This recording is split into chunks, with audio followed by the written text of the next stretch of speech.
Mugi-mugi sedaya tansah pinaringan sehat walafiat.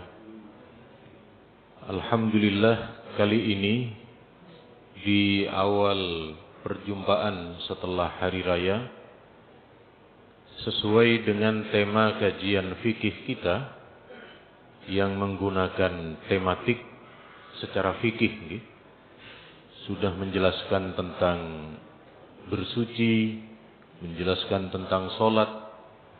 Maka hari ini kita membahas berkaitan dengan sholat Jum'ah.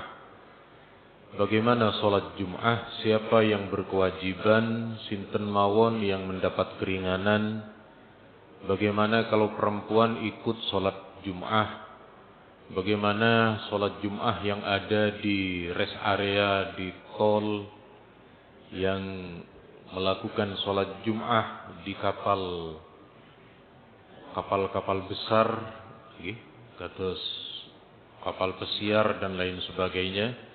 Maka kita akan membahas insyaallah pada pagi hari ini. Ini dalil pertama pelaksanaan ibadah hari Jum'ah sebelum Rasulullah tiba di Madinah. Jadi ada seorang tabi'in niki bernama Muhammad bin Sirin. Muhammad bin Sirin niki menceritakan, sebelum Rasulullah tiba di Madinah dan sebelum pelaksanaan ibadah sholat Jum'ah, penduduk Madinah niku mereka berkumpul berada di rumahnya As'ad bin Zurarah namanya. Ini bin Zarori, As'ad bin Zarori. Beliau menginisiatif, kata As'ad bin Zarori dan sahabat yang lain, Inna lil Yahud yauman yajtami'una fi. Orang Yahudi itu dalam satu pekan ada satu hari di mana mereka berkumpul, yakni hari Sabtu. Kenapa orang Yahudi berkumpul di hari Sabtu untuk ibadah? Karena menurut mereka Allah niku menciptakan langit dan bumi niku kan 6 hari. Khalaqas samawati wal ard fi sittati ayyam. Allah menciptakan alam niki selama 6 hari. Dimulai hari pertama niku Ahad namanya. Isnin hari kedua. Nah, hari Sabtu Allah niku menurut mereka nganggur. Hari Sabtu niku Allah sudah tidak menciptakan, Allah dalam kondisi diam. Maka orang-orang Yahudi niku menyembah Allah niku di hari Sabtu dalam keyakinan mereka. Kemudian Nasrani niku salah satu di dalam aliran Kristen, agama Kristen niku, kalau di Arab di samping ada Kristen Ortodok ada juga Nasrani. Nasrani niku memiliki hari mereka berkumpul, yakni hari Ahad. Di Indonesia hari Ahad niku berganti menjadi hari Minggu. Karena kabarnya kula dapat dari Gus Dur, dulu ada misionaris, dulu ada pendeta dari Portugis, nama pendetanya pendeta Domingus. Domingus niku kalau melakukan hari kebaktian di hari Ahad. Tidak tahu gimana ceritanya dari Domingus niku kemudian disebut Minggu. Makanya Minggu niku hari ini menjadi nama hari nasional. Bahkan zaman kula kali panjenengan masih punya satu TV dulu, TVRI, ada tempat lagu-lagu namanya album Minggu. Zaman dulu kula kali panjenengan. Allahumma shalli ala Muhammad. Maka kata halla najtami'u yauman, hendaknya kita umat Islam ini berkumpul di satu hari. Akhirnya terjadilah hari itu. Kalau di Arab namanya Yaumul Arubah, hari yang disebut dengan hari Arubah, yang hari ini kemudian menjadi hari Jumat. Sejak saat itu umat Islam di Madinah setiap hari Jumat niku kumpul. Tapi Nabi belum hijrah. Karena Nabi belum hijrah, belum ada sholat Jum'ah. Cuma kumpulan niku ada di hari Jumat. Lalu setelah Nabi hijrahlah ayat niki. Ya ayyuhalladzina amanu idza nudiya lis-salati. Punlah ayat niki. Ya ayyuhalladzina amanu idza nudiya lis-salati min yaumil jumu'ati fas'au ila dzikrillahi wa dzarul bai'. Hai orang-orang beriman, jika sudah dikumandangkan azan di hari Jumat, maka bergegaslah menuju mengingat Allah niku maksudnya nggih salat, wa dzarul bai', tinggalkan jual beli. Niki riyen dulu kalau hari Jumat niku banyak sahabat yang masih melakukan jual beli. Hari ini yang dimaksud dengan tinggalkan jual beli niku semua aktivitas. Kita yang sedang berada di depan komputer, tutup dulu komputernya untuk Jumatan. Kulo kali panjenengan yang ada tugas pekerjaan, tutup dulu tugasnya menuju sholat Jumat. Anak-anak kita yang sedang sekolah, selesaikan dulu pelajarannya, lalu kemudian menuju ke tempat sholat untuk kemudian melakukan sholat Jumat. Kemudian ada yang mendapat keringanan untuk tidak sholat Jumat. Sinten? Ten hadis niki ada 4, nanti ada sebagian lagi tambahan.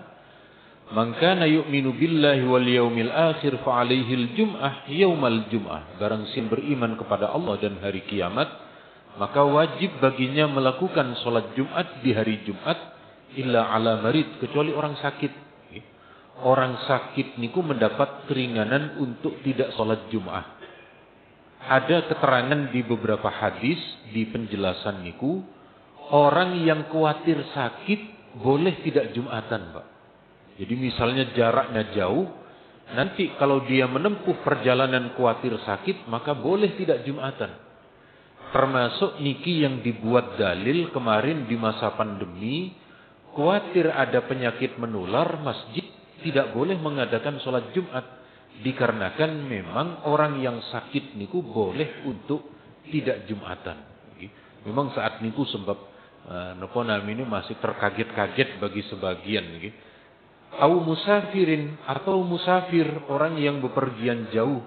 Maka orang yang bepergian jauh niki sebenarnya mereka mendapat keringanan tidak sholat Jumat. Tapi nek panjenengan ningali sepanjang ruas tol Trans Jawa niku, hampir semuanya tetap melakukan sholat Jumat. Bahkan tidak jauh dari kita di rest area 7 Pinten niku, masjidnya sangat. Masjidnya hampir semuanya melakukan sholat Jumat. Dulu saya bertakon-takon, Pak, napa bertakon-takon niku. Bertanya-tanya, Kulo dulu niku nate naik kapal niku ke Pontianak, naik kapalnya Pelni, namanya Bukit Raya, Pak. Bukit Raya niku nggih setengah Titanic lah nggih. Setengahnya Titanic, cuma napa ini boten enten bar malamnya, boten enten. Cuma tempat karaoke-nya wonten. Jadi kalau kulo ke Pontianak, kapal di dermaga ujung niku berangkatnya Kemis sore niku kapalnya sudah bersandar. Lalu malamnya niku pun berangkat. Ternyata di siang harinya ada Jumatan. Kulo nggih gumun lho. Ini wong musafir semua, wong jaraknya ratusan kilo nggih, bahkan mungkin 1000. Tapi kulo sering ngitung kulo. Karena tidak ada mapnya nih, Pak. Karena lewat jalur laut gitu. Ke Pontianak, lo ini musafir semua kok Jumatan. Kulo nggih milih ndak Jumatan wong hadisnya musafir niku ndak wajib. Ternyata enten fatwa MUI. Di fatwa MUI niku kulo supe tahunnya sekitar tahun 80, zaman ayahnya Gus Nadir Shah Hussein namanya. Jadi ada Gus muda namanya Gus Nadir Shah, dosen di Australia. Ayahnya niku Kiai Ibrahim, Profesor Ibrahim namanya. Beliau niku menulis fatwa di zaman itu, musafir itu tidak wajib Jumatan. Tapi dia boleh tidak menggunakan haknya. Mestinya tidak Jumatan, dia tetap boleh memilih Jumatan. Niku wonten fatwanya. Oh rupanya niki terus kula nggih. Rupanya niki yang di beberapa tempat rest area masih enten Jumatan, kemudian di di kapal-kapal pesiar, kapal-kapal besar niku ada Jumatan. Di tempat kerja yang di situ mayoritas adalah orang-orang orang-orang pendatang. Misalnya di Kulo Nate di pabrik Mergosono. Jadi di Mergosono sana, Margomulyo ngapunten. Di daerah Margomulyo niku ada satu pabrik, isinya ndak ada orang Surabaya, Pak. Isinya orang luar semua. Nggih, kula tanglet. Mereka bahkan di beberapa kantor, di beberapa perkantoran niku ada pekerja musiman.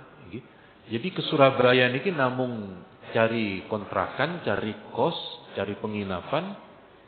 Mereka tergolong S3, Pak. Pekerja S3. Nopo S3 niku? Setiap Sabtu setor. Jadi kalau malam Sabtu wangsul, ada yang Jombang, ada yang Kediri. Nanti Senin pagi balik. Nah niku secara fikih Syafi'i mereka tidak wajib Jumatan.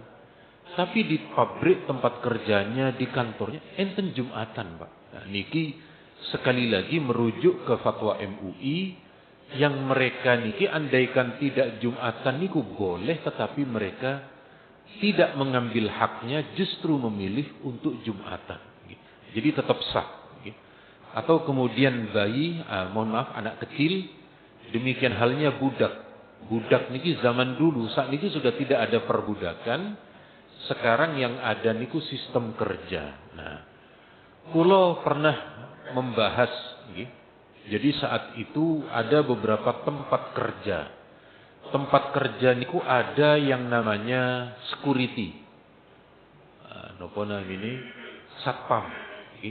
Yang bagian bertugas menjaga keamanan. Yang menjadi satpam niku boten saged, Pak. Wayahe setengah rolas melok Jumatan nih. Bisa dikhawatirkan motor-motor atau yang lain niku hilang. Termasuk niki nih di Surabaya akhir-akhir niki istilah orang-orang niku menyebut darurat maling motor ngimpun. Saking katai, maka niki kula kali panjenengan monggo. Jadi andaikan di sini ada Jumatan nggih. Niku kalau karena niki antara masjid dengan pos satpam niku masih menyatu, maka bisa satpam niku sholat di depan jalan sambil menjaga. Sebab maling niku Pak, pokok enten wong niku ndak berani, Pak. Nggih. Jadi kalau ten mriki kan masih bisa satpam atau pos security masih aman, bisa dilakukan sholat. Tapi yang di pabrik niku kadang tempat sholatnya di belakang, Pak. Masuk agak jauh. Nah, niku kan juga perlu security, perlu penjagaan lan sak piturutipun. Ada lagi pernah ada semacam pabrik potong kertas, Pak. Jadi ada pabrik potong kertas niku miliknya non muslim. Pemiliknya niku non-muslim, lalu mereka ini pekerjanya muslim, Pak. Jadi mesin potong niku yang kula terima kabarnya niku bekerja sekian jam, Pak. Jret ngoten niku lah. Nggih munine mboten ngoten, cuma ilustrasi kula mawon. Kabarnya kalau ada satu kertas keselip, Pak, ada satu kertas yang kurang tepat, niku nanti bisa merusak produksi yang lain. Maka perlu ada yang nunggoi, perlu ada yang menjaga. Perlu ada yang menjaga kalau ada kesalahan satu kertas, nanti satu kertas niku diambil dan memperlancar pemotongan berikutnya. Tapi riyen niki riyen sebelum ada aturan wajib jam istirahat niku. Sak niki pun boten enten. Sak niki kabarnya niku setiap pabrik, setiap tempat kerja enten pemberlakuan jam wajib istirahat untuk sholat Jumat niku. Niku andaikan semacam itu maka mereka niki mendapat uzur, Pak. Mendapat keringanan untuk tidak sholat Jumat. Cuma kita mengarahkan kalau bisa satpam atau pekerja yang harus tidak bisa meninggalkan pekerjaannya itu jangan niku mawon gantian ngoten lho, di rolling. Jadi Jumat niki Pak Sinten yang menjaga pos keamanan, Jumat depan gantian. Biar tidak Bapak niki terus yang tidak Jumatan niki. Cek nopo namini? Nopo di rolling ngoten dibuat gantian. Jadi sekali lagi ada yang kemudian memberi keringanan ketika dalam kondisi semacam itu. Lalu berapa jumlah orang untuk melakukan sholat Jum'ah? Ada satu riwayat dalam riwayat Imam Ad-Darqutni dari sahabat Jabir, minimal niku Pak 40 orang. Jadi madhatis sunnah an li arba'ina fasaidan Jum'ah. Sudah berlaku sunnah sejak zaman Nabi, 40 orang laki-laki ke atas maka wajib sholat Jum'ah.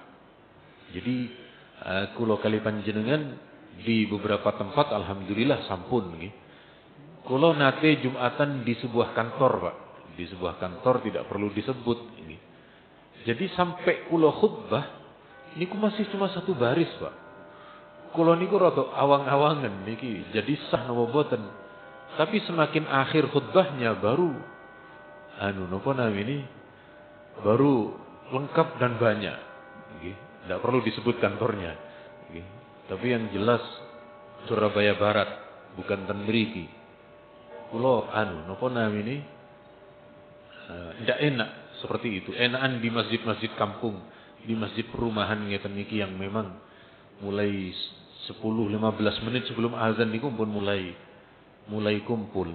Jadi mekaten minimal menurut mazhab Syafi'i 40 orang. Lalu kulo dulu sekitar tahun 2005 kulo mendapat telepon riyen dereng enten WA nggih. Dulu handphone masih kotak gede ngoten niku, Pak. Nggih. Kulo dapat telepon dan di SMS teman niki, dia merantau ke Sumatera Utara di daerah Medan, di kampung niku minoritas muslim, yang mayoritas tentu non muslim saat niku yang masuk di daerah Medan niku. Nah, di sana kata beliau warga muslimnya cuma 20 orang. Cuma 20 orang ada masjid. Kalau ikut mazhab Syafi'i tidak bisa Jumatan. Akhirnya kalau di sini tidak ada Jumatan, maka syiar Islamnya tidak ada umat Islam bisa kumpul. Maka kulo ikutkan pendapat Imam Malik. Menurut Imam Malik, 12 orang niku sampun cekap untuk Jumatan. Sampun diperbolehkan. Kalau menurut Imam Hanafi, Pak, cuma 3. Kalau 3 niki terlalu sedikit. 3 niki 1 imam, 1 Bilal, 1 muadzin. Lah ampun napa namine. Mboten enten makmumnya niki, semua punya napa namine? Punya jabatan dan punya tugas. Gini ki napa namine untuk Jumatan kula kali panjenengan kondisi tersulit niku nggih. Idealnya Imam Malik lah 12 niku pun cekap. Jadi sekali lagi kula kali panjenengan niki terkait dengan jumlah Jumatan. Kemudian Jumatan niku harus berjamaah, Pak. Mboten saged salat sendiri Jumatan. Kalau tidak genap terhadap jumlah minimal maka salat duhur. Makanya dulu di masa pandemi niku kula kali panjenengan yang tidak boleh ke masjid di rumah salat duhur. Kula nggih ngoten, nggih pancen risih, Pak, nggih.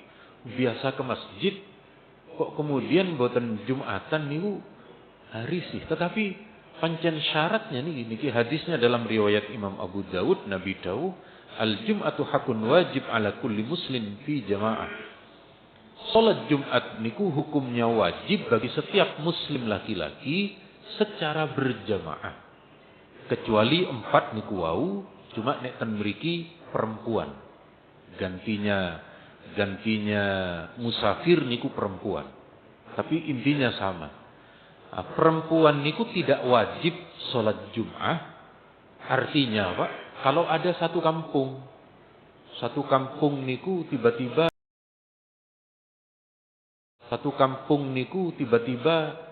ibu-ibu pingin Jumatan piyambak boten saged. Nggih. Ibu-ibu niku baru bisa kalau ikut ke Jumatan laki-laki. Contohnya di Mekah nggih. Di Mekah niku tetap maupun di Madinah shaf jamaah perempuan tetap terisi ten mriku. Nggih tidak dilarang. Artinya memang boleh. Boleh ikut Jumatan, tetapi untuk mendirikan sendiri niku tidak wajib. Kecuali hari raya. Hari raya niku boleh. Jadi kemarin Pak, tahun kemarin ada satu kampus di Malang. Satu kampus niku mengadakan sholat Idul Adha sendiri. Mengadakan Idul Adha sendiri, enten khutbah sendiri tanpa ada laki-laki. Rupanya ada mahasiswinya yang ngerekam. Akhirnya heboh rame. Ini kok ada perempuan khutbah, betul. Ramai. Akhirnya perwakilan dari pesantren niki datang ke tempat kami di MUI bahwa mengklarifikasi, kami ini pesantren putri, betul. Jadi di Malang niku ada kampus semester 1 2 niku wajib di asrama putri. Lalu mereka Idul Adhanya niku tidak keluar, tetapi mereka berada di dalam. Lalu kemudian sholat Idul Adha sendiri, lalu ada khutbahnya, bunyai juga. Nah, kemarin kami dari MUI, kalau Idul Adha boten nopo-nopo, karena sholat Id niku sunnah. Karena sholat Id niku sunnah, baik laki-laki atau perempuan tidak apa-apa. Niku pun enten fatwanya untuk yang di Malang diperbolehkan. Tapi untuk Jumat boten saged. Sebab untuk Jumat niku redaksi hadisnya niku jelas laki-laki muslim. Perempuan tidak wajib tapi boleh. Untuk ikut niku boleh. Pun kan waktu sholat Jumat niku persis sama seperti waktu zuhur. Bahkan pen hadis niki kata sahabat Salamah bin Aqwa, ketika kami sholat Jumat bersama dengan Nabi, selesai sholat Jumat kami keluar, masih belum ada bayangan dari sebuah bangunan. Niku artinya boten ngantos jam setunggal, tidak sampai setengah 2. Ya memang waktu zuhur niku untuk melakukan sholat Jumat. Kecuali Pak niki, karena hari ini kulo kali panjenengan banyak menemukan kasuistik. Nopo? Umat Islam yang ada di Eropa, umat Islam yang ada di Amerika, yang ada di luar negeri, yang ada di Jepang contohnya, ataupun di negara yang lain, mereka niku komunitas muslimnya kan tidak punya masjid Pak. Mereka niku tidak, karena masjid mahal lagi.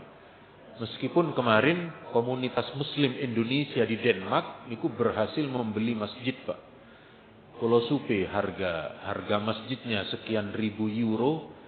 Tapi waktu niku ketika diuangkan di Indonesia sekitar 6 miliar nopo pinten ngoten. Mereka mengadakan donasi, menghadirkan Gus Baha. Jadi menghadirkan Gus Baha untuk, dan ternyata lah justru dari Indonesia yang banyak niku, yang banyak nyumbang untuk yang di Denmark. Nah, kalau di negara lain umat Islamnya niku masih numpang ke komunitas muslim Turki, komunitas muslim pundi ngoten niku. Nah, mereka yang punya masjid di luar negeri niku Pak, karena banyaknya jumlah umat Islam, boten saged Jumatan sekali niku boten saged. Sehingga mereka niku harus sif-sifan. Nopo sif-sifan niku Pak? Giliran, harus bergelombang. Jadi jam 12 Jumatan, nanti jam 1 Jumatan, jam 2 Jumatan. Kalau di Indonesia tidak bisa. Indonesia masjid pun bertebaran, pun cekap dilakukan dengan sekali waktu. Nah, ini jadi guyonan di antara para ustadz. Ya nopo, Wah ini ustadznya bisa 3 kali Jumatan niku ustadznya. Kan lumayan niku. Terose ten mriku. Jadi sekali lagi perihal waktu niku tepat di waktu zuhur. Terus pun di cara pelaksanaannya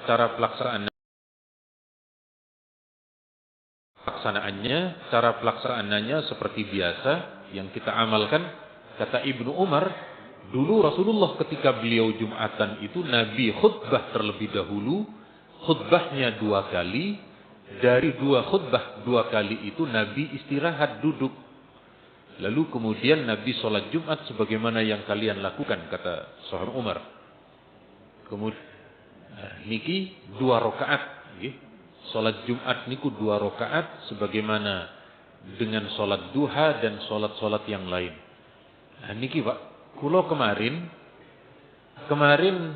ada satu masjid, kemarin niku ada satu masjid yang temanya juga kebetulan karena minta ngaji fikih, babnya juga bab sholat Jumat. Ada satu jamaah, Pak, saya pernah ke Jombang dan niki pun populer nih.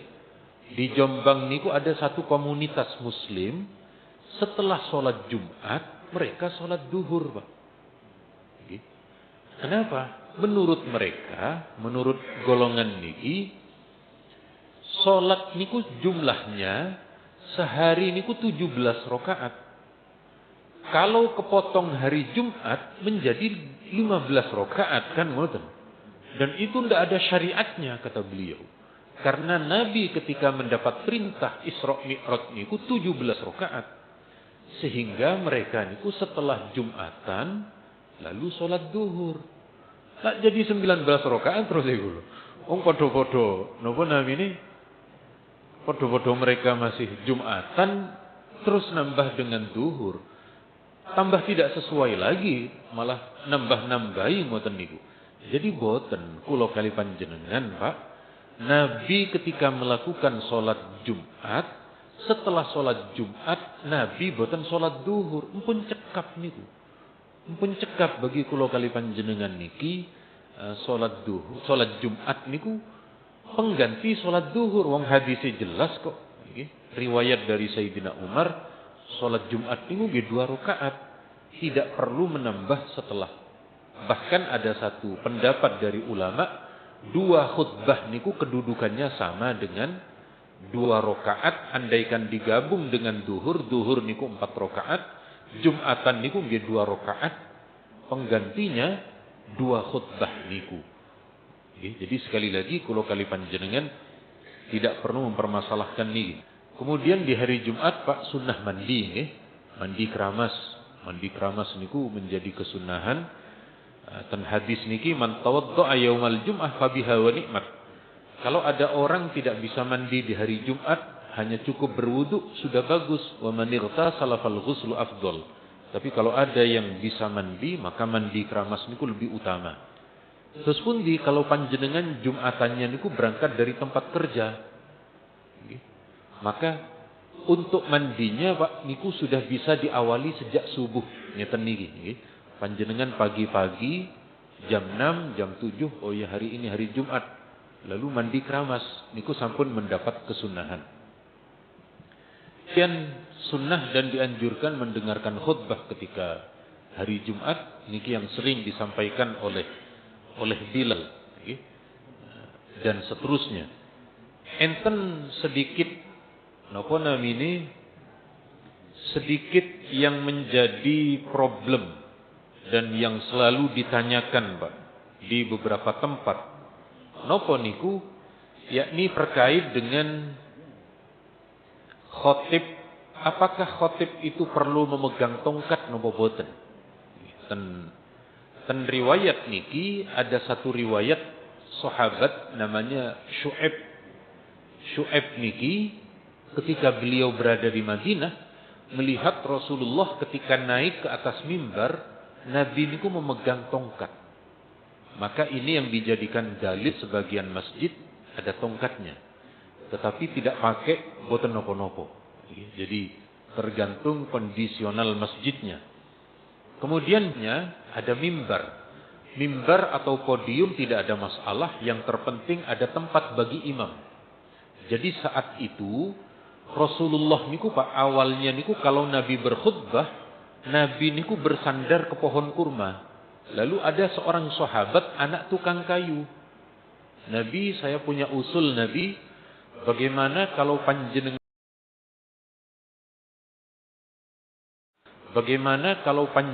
khutbah di suatu tempat, orang-orang bisa melihat fokus kepada panjenengan dan panjenengan bisa melihat pada mereka. Ya sudah, buatkan, kata Nabi. Maka dibuatkanlah mimbar 3 anak tangga. Niku di zaman Nabi, Pak. Hari ini kalau panjenengan ke beberapa negara muslim, di Irak, di Iran, di Turki, niku tangganya niku 11, Pak. Terus ketinggal dukur ngoten. Kula nate ke Turki Jumatan ten mriku, nggih niku dukur sangat. Kula ten mriku Hagia Sophia masih belum jadi masjid, nggih. Masih belum jadi masjid, masih belum diresmikan saat niku. Tapi di masjid yang lain niku nggih kados ten loteng ngoten niku. Di Malaysia sebagian, nggih. Di Malaysia niku sebagian kados seperti kita, sebagian agak tinggi. Di Al-Akbar nggih kula khotib ten Al-Akbar, cuma kula supe boten ngitung niku tangganya niku pinten. Tapi nggih tinggi, nggih. Jadi intinya nopo niku mimbar ataupun podium boten masalah, yang penting ada tempat imamnya. Kemudian mana dengan azan niku? Azan niki terjadi 2 riwayat, Pak. 2 peristiwa. Imam Bukhari menyebut dulu di zaman Nabi azan itu cuma sekali. Dan niku ketika Rasulullah datang. Jadi mulai dari sebelum Jumatan Nabi niku di dalam, Pak. Nabi niku di rumah. Di rumah yang sekarang ada makamnya beliau di Madinah niku. Begitu Nabi keluar, niku sampun masuk duhur. Nabi langsung menuju mimbar, Nabi mengucap salam, lalu kemudian azan, lalu khutbah. Okay. Tetapi sejak masa Sayyidina Utsman, kata Imam Bukhari yang meriwayatkan dari Sa'ib bin Yazid, sejak masanya Sayyidina Utsman, azan jadi 2 kali, Pak. Sampai sekarang Mekah Madinah menerapkan niki. Menerapkan azan 2 kali. Jadi monggo kalau kali panjenengan dalam hal ini tidak perlu berdebat. Ada masjid yang 1 kali azan, monggo, pernah ada dalilnya. Yang 2 kali azan juga ada riwayatnya.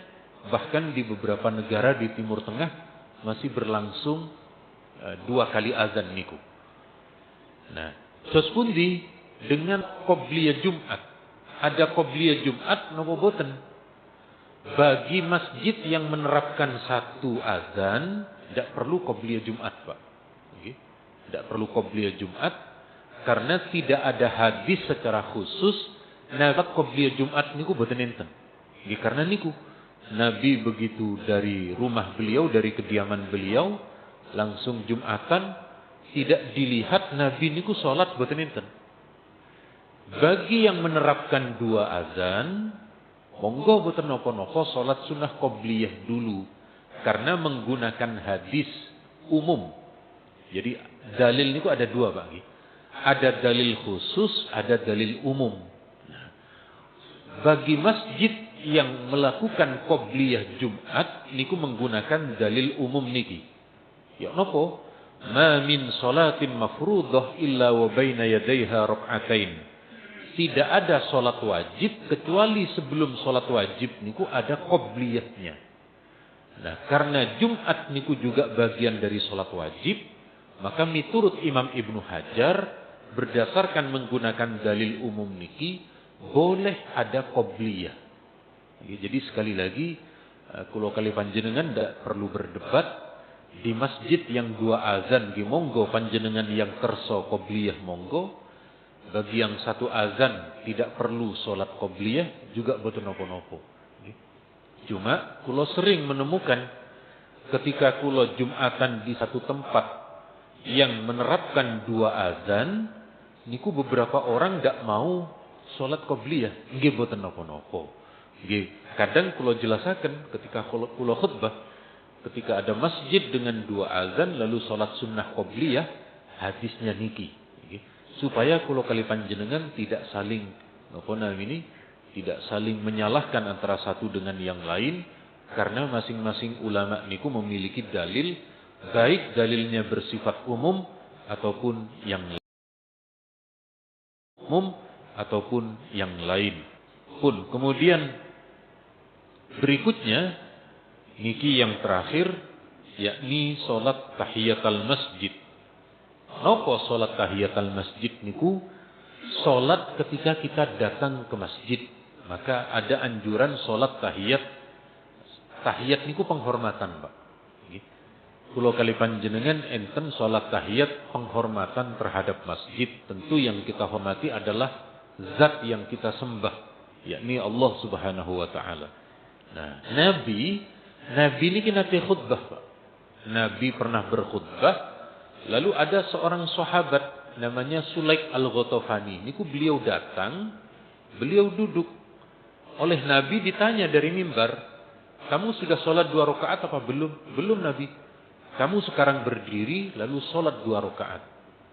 Sekali lagi hadis niki dijadikan dalil oleh sebagian ulama. Kalau panjenengan masuk ke masjid, khatib sedang berkhutbah, panjenengan tetap dianjurkan sholat 2 rakaat. Tetap dianjurkan. Cuma nuwun sewu, niku khusus masjid, Pak. Kalau bukan masjid tidak bisa. Ya nopo? Misalnya panjenengan sholat Jumat kan mall. Di mall niku kan ada Jumatannya. Dan itu bukan masjid. Nggih. Meskipun tulisannya masjid, boten wong sing gadah non muslim kok sing gadah napa namine? Sing gadah plaza niku non muslim dan pemiliknya ndak pernah ini saya jadikan masjid untuk boten. Niku biasanya di tempat parkiran niku, nggih, kecuali di beberapa mall, nggih. Di beberapa mall niku ada diberi napa bukan di parkiran, Pak. Nggih. Kados cuma tulisannya musola, nggih. Kados ten TV niku musola tapi sae, nggih. Ada Jumatan. Ada lagi tulisannya masjid tapi bukan masjid. Masjid niku, Pak, harus di area tanah, nggih. Harus di area tanah ngeten niki. Bagaimana kalau kemudian ternyata tanahnya niku bukan wakaf? Tanahnya niku tanah milik Pemkot atau tanah fasum milik developer. Menurut ulama kita boleh, Pak. Asalkan bangunannya niki diniatkan bangunan wakaf masjid niku boleh. Jadi andaikan di beberapa perumahan, andaikan di beberapa tanah milik Pemkot niku biasanya niki nggih surat ijo niku. Di beberapa daerah yang tanahnya surat ijo, warganya mengajukan izin ke Pemkot untuk mendirikan masjid, niku tetap angsal, tetap diperbolehkan untuk didirikan masjid, niat iktikaf, niat sholat tahiyat, dan sak piturutipun. Cuma, karena niki bagian dari fikih kontemporer, Pak. Kalau di masa dulu, Pak, di kampung-kampung niku masjid selalu wakaf, Pak. Masjid suratnya niku memang surat wakaf. Kulo kali panjenengan di perkotaan niki ada beberapa persoalan yang tidak ditemukan di masa klasik, tapi tetap selama enten bangunan seperti masjid ngeten niki sudah boleh untuk tahiyat masjid, sudah boleh untuk iktikaf, dan juga hukum masjid lain juga berlaku di tempat tersebut. Ngapunten regi kathah keranten memang satu bab, Pak, boten saged dipedhot niki, mangke nek dipedhot niku napa boten utuh. Monggo untuk tanya jawab saya persilahkan.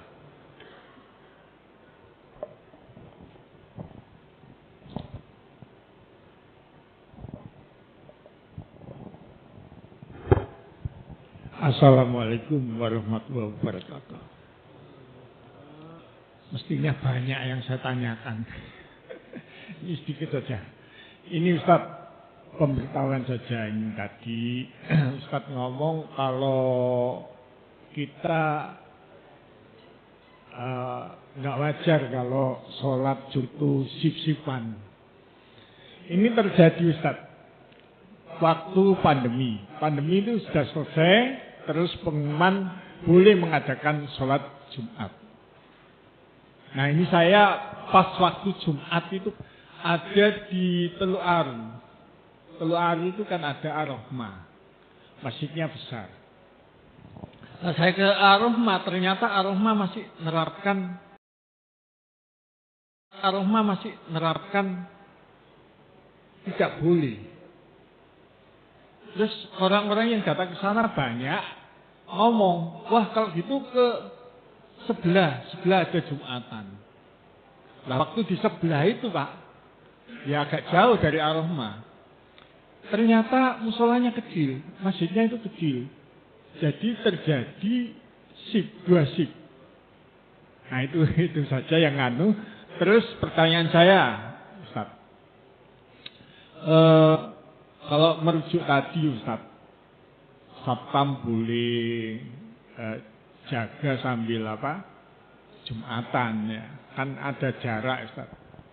Ini saya pernah melihat di YouTube itu ada YouTuber kelihatannya di hotel yang jam itu. Dia syuting bisa lihat Ka'bah. Nah bagaimana kalau YouTuber ini Jumatannya di sana? Itu satu.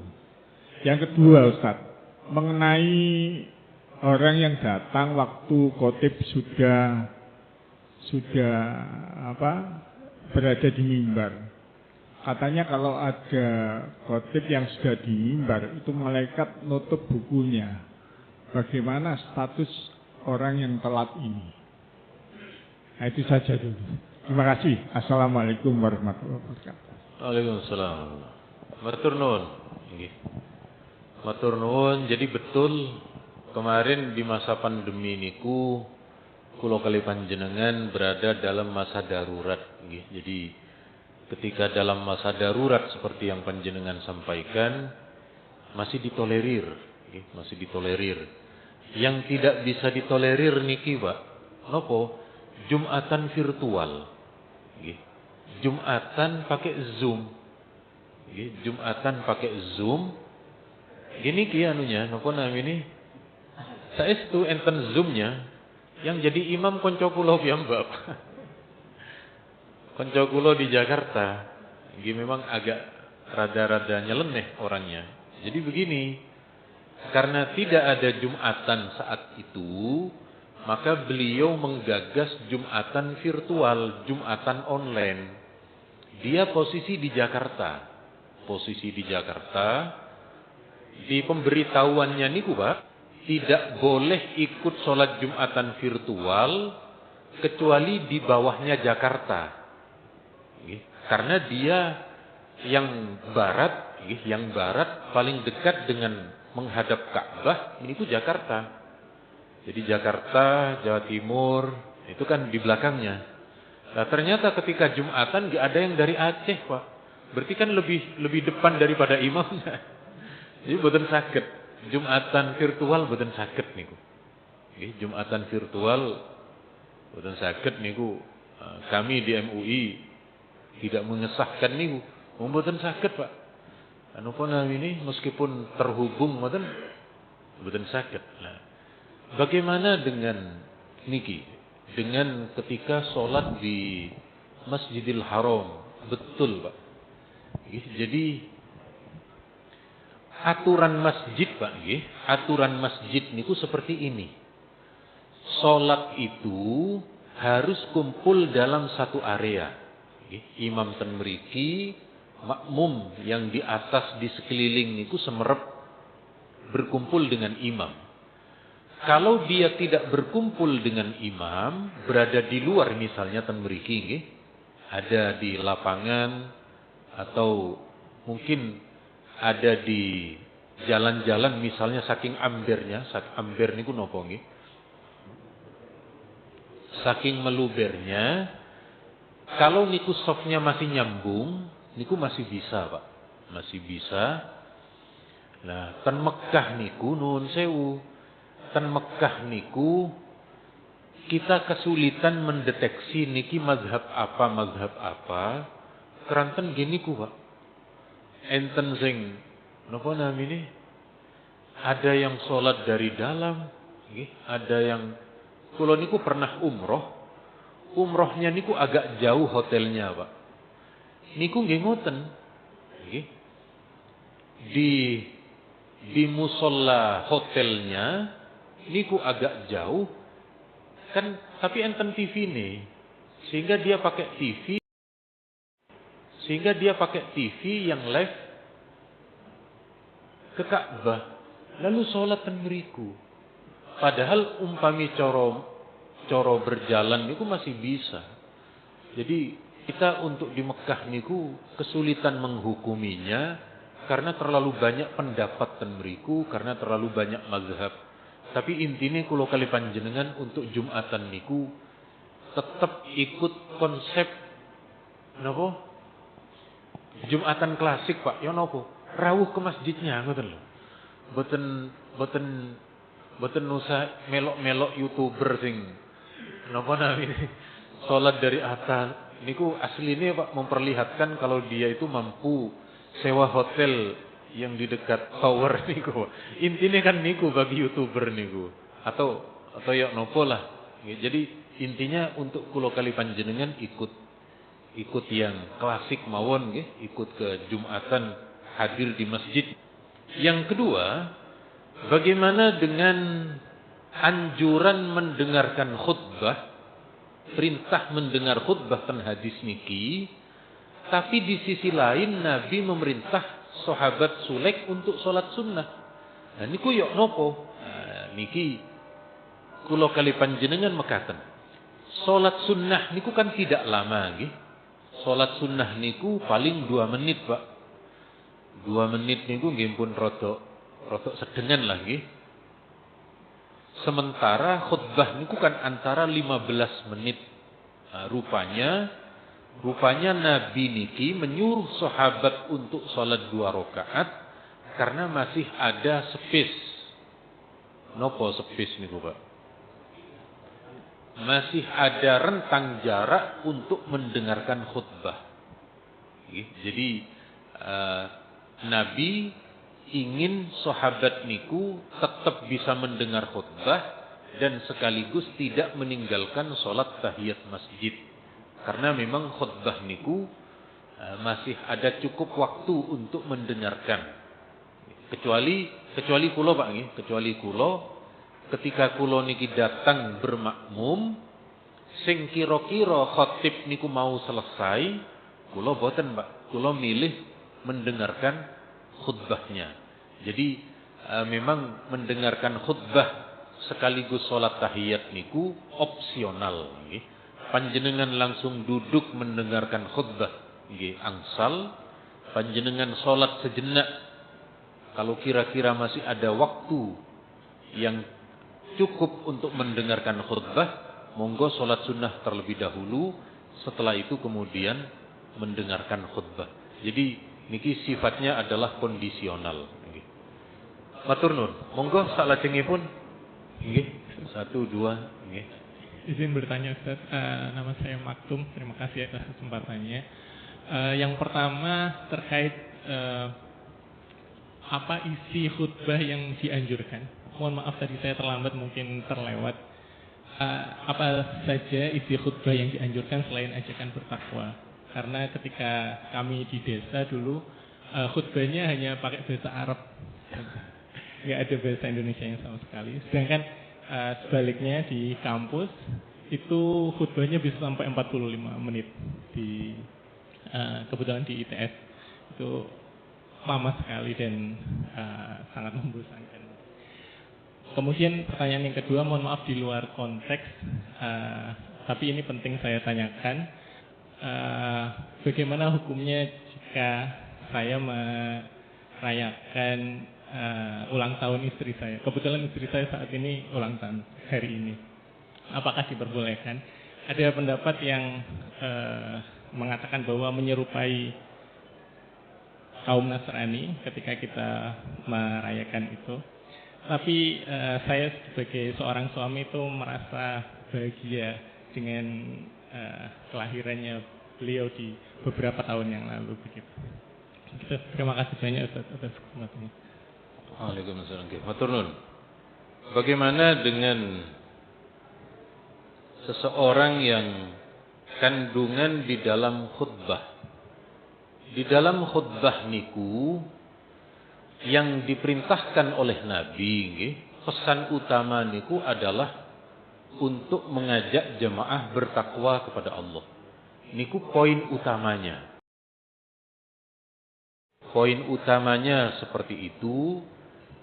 Ketika Nabi berkhutbah, Nabi niku ketika berkhutbah intinya mengajak kepada kebaikan, mengajak ibadah, mengingatkan akhirat, mengingatkan tugas, dan seperti itu. Betul.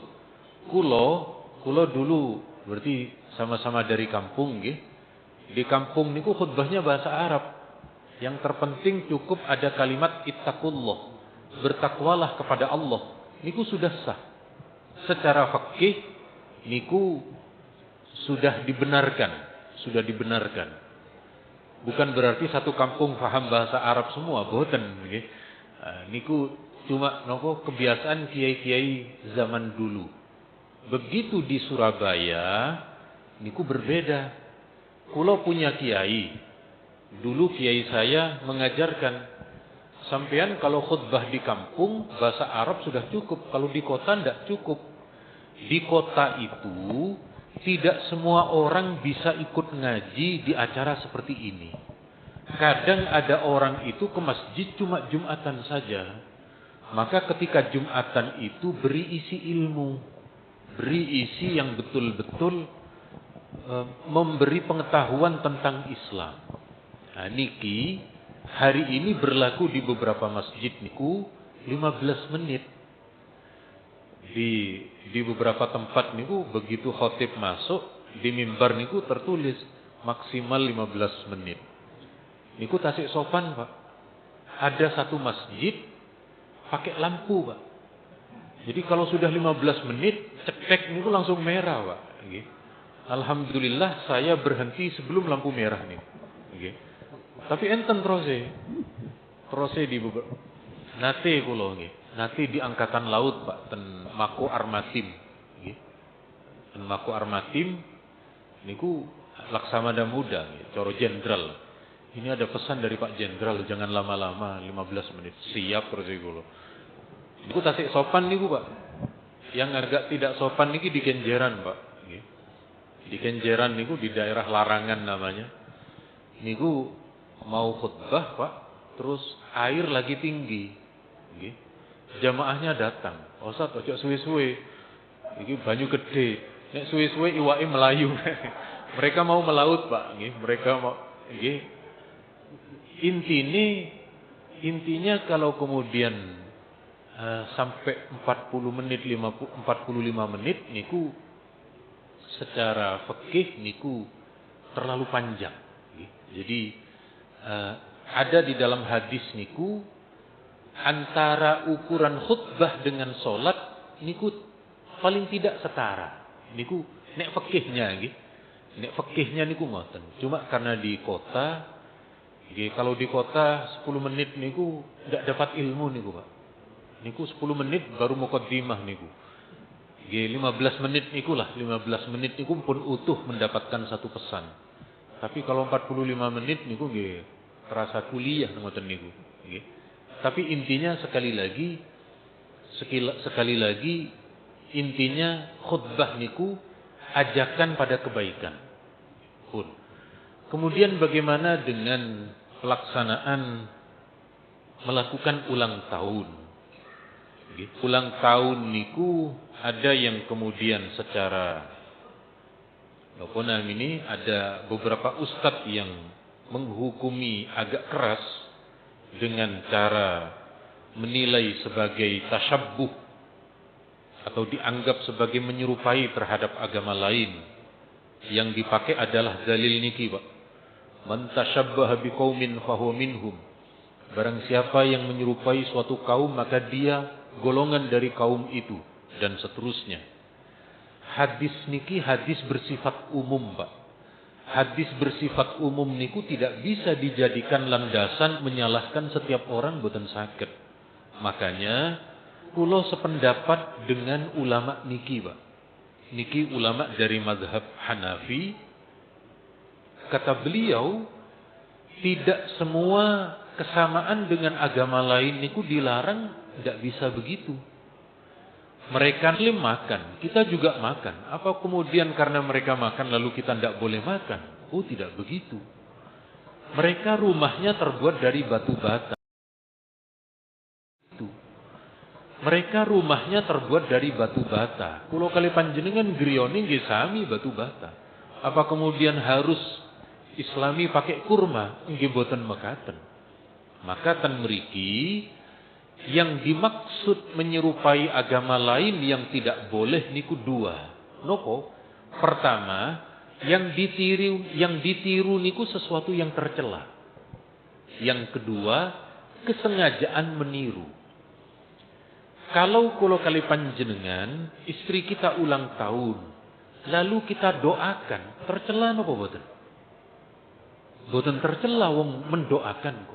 Ini istri kita sudah usia sekian, supaya usianya berkah, supaya semangat lagi. Ibaratnya niku dislameti, ngoten lho Pak. Selamatan. Jadi mungkin bahasanya jangan pakai bahasa ulang tahun. Kalau ulang tahun niku ada yang menolak. Selamatan untuk bojo. Nek selamatan kan cenderung anu nggih napa? Atau doa bersama lah. Doa bersama untuk istri yang telah mencapai usia ngeten lan sak piturutipun. Kedua, sengaja meniru, Pak. Sengaja meniru. Nek kula kali panjenengan tidak meniru, kula nggih pancen pengin mendoakan, maka boten napa-napa. Jadi memang ada yang dianggap tasyabbuh niku, Pak, nek niup lilin. Ustadz Somad niku tidak setuju nek enten niup lilin. Maka ndak usah lilin. Cukup kuitar mawon nggih. Cukup nggih napa namine? Nggih cara wong Jawi nggih apem napa malih, Pak? Dalem sing zaman-zaman riyen niku lho, jajan wajik ngoten niku lho. Jajan pasar. Supaya tidak ada tasyabbuhnya. Tapi intinya Pak, kula kali panjenengan untuk sekedar mendoakan di hari kelahiran niku boten napa-napa. Yang sampai sebagian kiai ustadz kita niku tidak setuju nek terlalu persis dengan agama lain, nggih. Enten macam-macame. Tapi nek bagi kula niku ulang tahun niku bukan sesuatu yang tercela kok. Nggih. Ndak sampai enten persembahan pada Tuhan yang lain. Wong mintanya tetap minta kepada Allah. Nggih. Terus nek bagi kula boten masalah karena intinya tidak ada yang dilanggar di dalam ulang tahun niku. Nggih, matur nuwun. Monggo yang terakhir. Nggih, keranten sampun siang niki, Pak. Cuma mendung, aslinya nek boten mendung niki pun padang niki. Bismillahirrahmanirrahim. Assalamualaikum warahmatullahi wabarakatuh. Waalaikumsalam. Ustaz, Pak, mau tanya begini. Tadi disebutkan di situ salat Jumat jumlah personilnya itu 3, 12, 45. Pertanyaan saya begini, Pak. Mazhab itu kan satu aliran atau tuntunan. Apabila dalam keadaan darurat, apakah itu boleh? Seperti contoh dikatakan Pak Yai tadi, di Mekah itu sholatnya jauh dari imam, di hotel katanya. Nah, di situ tuh kita ada kebingungan, ini sah apa enggak. Tapi pertanyaan saya adalah, mazhab itu kan tidak salah. Kita ikut 3, ikut 12, ikut 40, ikut 50. Walaupun di Indonesia itu pakai Syafi'i. Pertanyaan saya itu tadi, bolehkah keadaan darurat menggunakan mazhab lain? Demikian. Assalamualaikum warahmatullahi wabarakatuh. Wassalamualaikum. Matur nuwun.